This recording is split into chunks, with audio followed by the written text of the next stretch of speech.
Okay, we're now going to move on to another class of functions, and these are exponential functions, and we're also going to talk about logarithmic functions because exponential and logarithmic functions are closely related. And mainly the difference here between exponential functions and the other functions we've been looking at is that the variable is going to be, as the name might suggest, in the exponent. And exponential functions are very important, very useful. Just some real quick examples: if you have a savings account or a credit card, anything like that. Um, compound interest is an exponential function. So those are all things that we need. Something like if you're talking about radioactive decay, that's another exponential function. The way your body metabolizes medicine is an exponential function. So there's a lot of exponential functions that model a lot of just stuff that we're concerned about in real life. So let's get into it here with the definition of what an exponential function is. So definition. The exponential function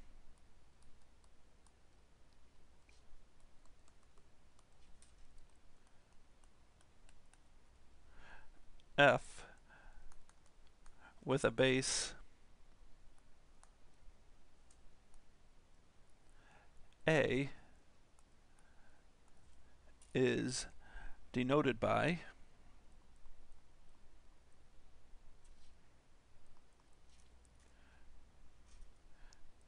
f at x equals a to the x. And again, key here is that the variable is now part of the exponent of this, so it's a to the x power.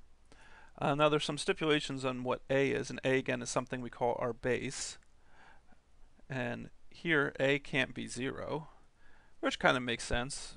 That wouldn't be a very interesting function. I'm sorry, not a being not 0. A's got to be greater than 0, which still not 0. And a cannot be 1. But x is any real number.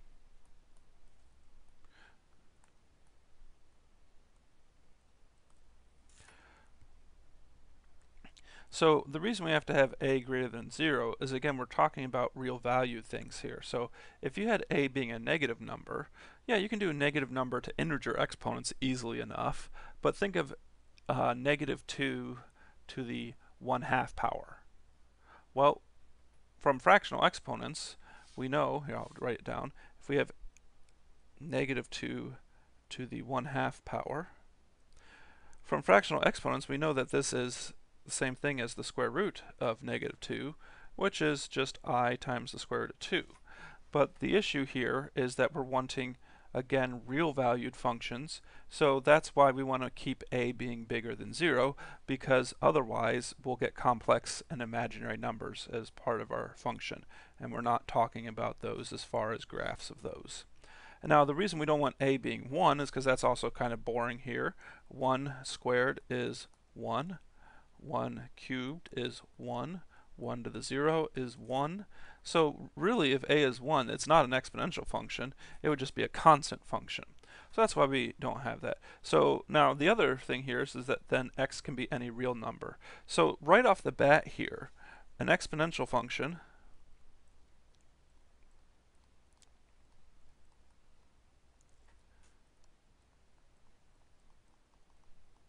has domain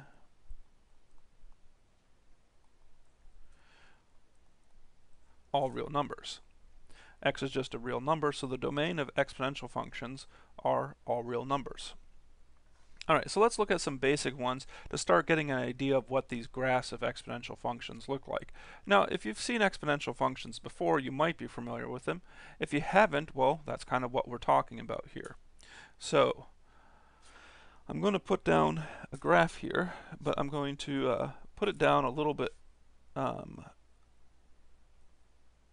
not is a standard one here, and this got put way down. Let me pause it and get a good graph here. Alright, magic, the graph appears here. So notice here my axes here, I'll go ahead and put this as my vertical axis here, so this is f at x. This is my horizontal axis, which is just x. Notice I haven't drawn it so that I can plot any negative numbers. And that's going to turn out to be because exponential functions can't actually be negative values in their standard, like very basic example forms. Now, we can apply transformations that will change that, but for now we're just going to look at some very basic examples here. So let's look at, for instance, y equals, actually not y, we're going to look at f at x equals 2 to the x power, and then g at x equaling 4 to the x power. Now, these are both just some basic exponential functions, and the reason we're going to look at both of these is we want to see what's different about their graphs here, what effect the base has on the graph of these functions. So let's just make a little bit of table here, and let's do x and then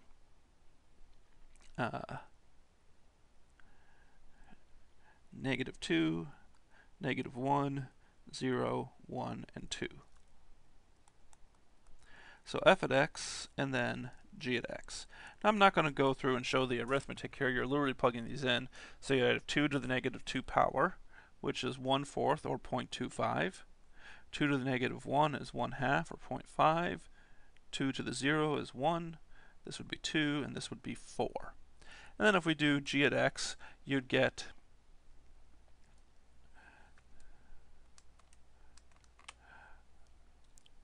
0.0625 for 4 to the -2 power, and then you get 0.25 for 4 to the -1, you get 1, and then you get 4 and 16. So I'm going to go ahead and sketch these here, and I'm going to use a scale here by 2 on the y-axis. So this would be 2, 4, so on and so on. But then on the x-axis, I'm going to just do the scale being 1. So actually, what I'm going to do instead is have the scale be every 2 spots is 1. So I'm going to have this being 1, this being 2. So I'm kind of zooming in on it, and that's really more just so that we can see the difference between these. The shape of it will still give us a good idea of what the shape of these exponential functions look like. Alright, so first off, let's just go ahead and plot f at x here. So I'll use red. So it goes through 0, 0, it's at 1. So it's going through that point. At -1, it is a half. So it's going to be like right there. And then at -2, it's 1/4, so it's going to be even farther down. So it's kind of hard to draw those. But then at 1, it's equal to 2, and then at 2, it's equal to 4. So this almost looks kind of like a straight line here, but it will kind of go off like this. And it'll keep increasing because 2 to the 3rd power is 8, and then so on and so on and so on. Okay, so it does kind of go up like that. Now let's look at what g at x does when it's 4 to the x. So we still have a point right here, 4, but then at 1, it's actually already at 1/4. So it's like right down, it's beneath it, so it's going to be kind of hard to show here. But then what we can see here is this would be 4, and then at 2, well, 4 squared is 16, so 8, 10, 12, 14, 16, it'd be up here. So this one is going to look, and then it actually goes down faster like that. So the key thing here is this is 2 to the x here, and this one is 4 to the x. So we can see how the base affects the graph here. If you imagine if you had 6 to the x and I'll just kind of do a dotted line here. Notice that the y-intercept is still the same, it's 1, but 6 to the x is probably going to be something even sharper. I'm not being accurate at all, but 10 to the x would be even sharper, turn up. So that is for a function 2 to the x. So let's just go ahead and summarize this here. If we have f at x equals a to the x, the graph is going to be something like this. It's going to look something like this. And how sharp it goes up is completely dependent upon the base, the value of a. Alright, now I should make one comment here. This is assuming that actually a is bigger than 1. Because you can also have a being between 0 and 1. But this is assuming that a is bigger than 1. And we really can always assume that a is bigger than 1 because we can always do something here in a second that I'll show you with negative exponents. Alright, but let's point out a couple key features here. What is key feature? It's got a y-intercept of 1.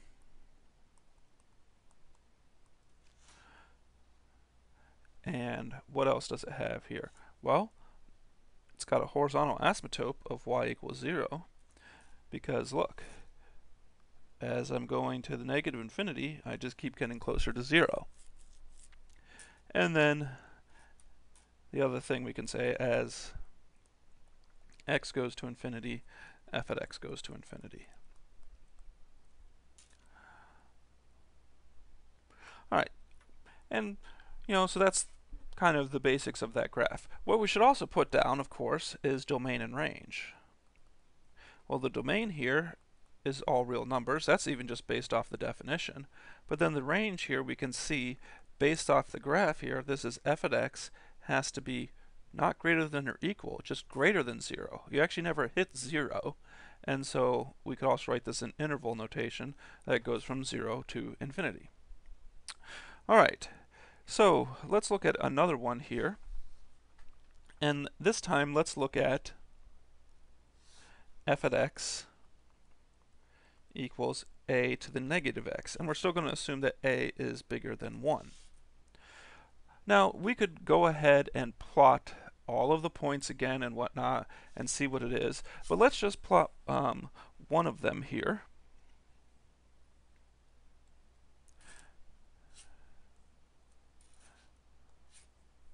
I'm going to pause again so I can get this graph.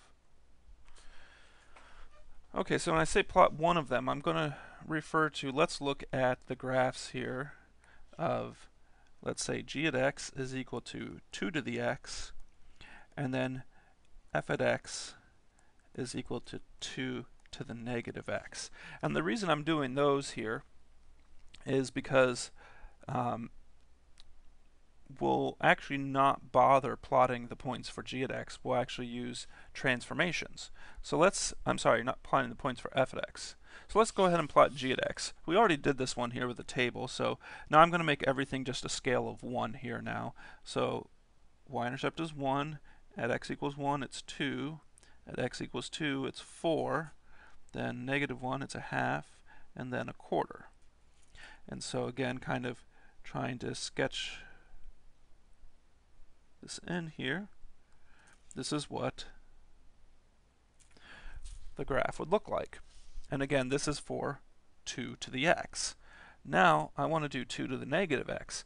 Well, remember, 2 to the negative x, this is just g at negative x. Well, wait, g at negative x is a reflection about the y-axis. Alright, so it's a reflection about the y-axis, so all I need to do here is say, well, this point's going to move here. This point will move over here. The y-intercept still stays the same. This point will move to here, and this point will move to here. And so the graph here looks like the following. And so this is with being 2 to the negative x. Now this is a very important thing here, because we also want to go back and think about what this is. Some other properties we could have put here, look, is that 2 to the x is always increasing. We're always going up from left to right, and we're always decreasing. Now this is referred to sometimes, the red one, is exponential growth.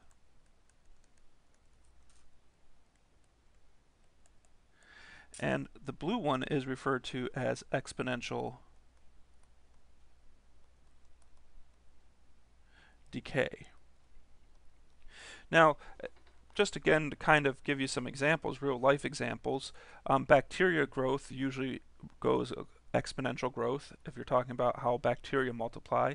Also, savings accounts, retirement plans, things of that nature are exponential growth. Here like this. Now the exponent might not be quite so big here like this. Your interest rates are a little bit smaller probably. But then exponential decay, again, drug being metabolized in your body, like if you take any medicines in the morning, you'll have a high concentration of that medicine early on, and then it will decay throughout the day. And then of course if you'd have to take another dose, what's going to happen is it's going to spike back up, and you're wanting to, the doctors prescribe it so that you have a certain level of medication always in your body. Like for instance, if you take allergy pills, things like that. And then the other thing, again, that goes exponential decay would be like radioactive decay. Alright, now these two examples of these graphs here though were for only if a was bigger than 1. Well, what happens if we have a being between 0 and 1? And I said there's not really much we have to do here. Oops, let's try it this way. 0 and 1. Well, let's just give an example. F of x equals 1/3 to the x power. You might say, we haven't talked about this. We absolutely have talked about this. Think of writing 1/3 as 3 to the negative 1 power to the x power. Well, then what do you do to exponent to an exponent here? Remember exponent rules, we just multiply those. And so f of x is just 3 to the negative x power. So any fraction here between 0 and 1, you can always convert it back to just a number that's bigger than 1. So that's why, and even if you have decimals, you can do the same thing. And what do I mean by decimals? Well, if you have f of x is equal to 0.1, let's say, to the negative x.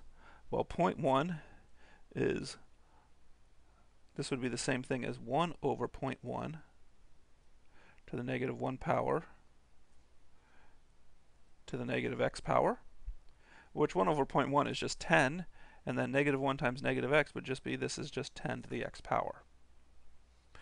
So you can always convert these to numbers that are bigger than 1. So that's why we really don't focus too much on, even though the technical definition allows us to have a being between 0 and 1, we don't really focus on those too much, because we can always just convert it to something being greater than 1, and then you either have a negative with the x or a positive with the x. Now, to wrap this video out, I want to talk about transformations with this. So we can still absolutely do transformations of these graphs, and depending on the transformations, the range will be affected. Your domain's not going to be affected by the transformations that we can do, but the range is absolutely going to be affected. So transformations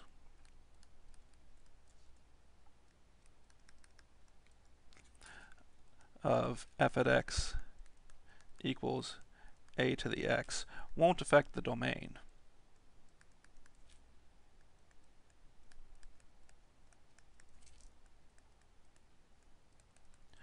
And, that makes sense. If I'm shifting left, right, up, down, reflecting, stretching, compressing, whatever, that's not going to have any impact on the actual graph, not graph, impact on what's allowed as an input. So the domain's going to still be all real numbers. But transformations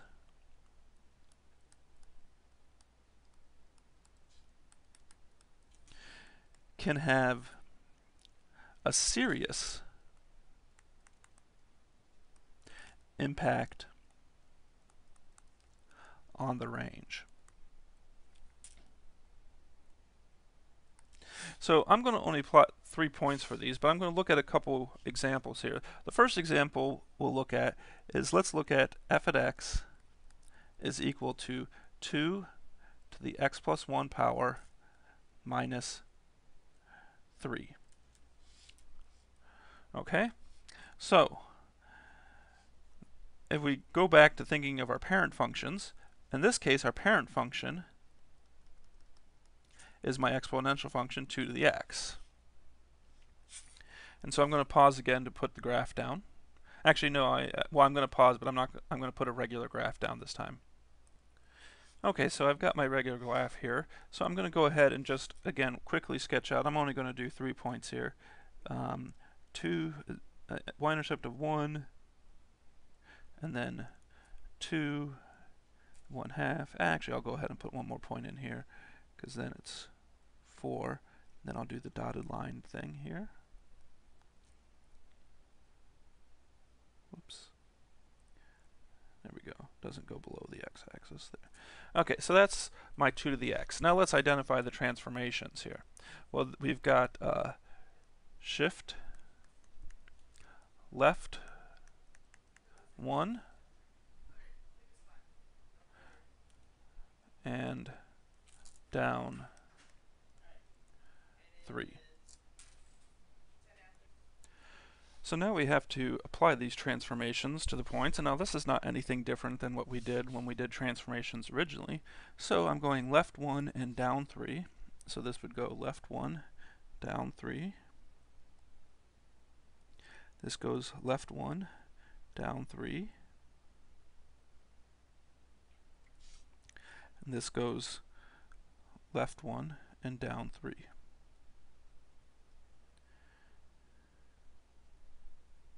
And this goes left 1 and down 3. Okay, now before we sketch this here, one thing I like to remind us is that, remember, we have a horizontal asymptote, and I'll do it kind of with green dashes here, of y equals 0. Well, we would still actually do the same kind of transformation on that horizontal asymptote. Shift at left 1, okay, well that doesn't do anything because it's still there, but it goes down 3. So the horizontal asymptote now is down here. And so then we can draw the sketch here. And the sketch here is the following. And so we can clearly see here the domain is still the same. Domain, as we said, doesn't get changed. So the domain is all real numbers. But then what we can see here is the range has definitely changed. And just looking at the graph, we can see the range is f at x is greater than -3, or that we now go from -3 to infinity. So the transformations can greatly impact what the range is of these exponential functions. Alright, so in the next video we're going to be talking about some applications of exponential functions, and also talking about a number called e to the natural exponent.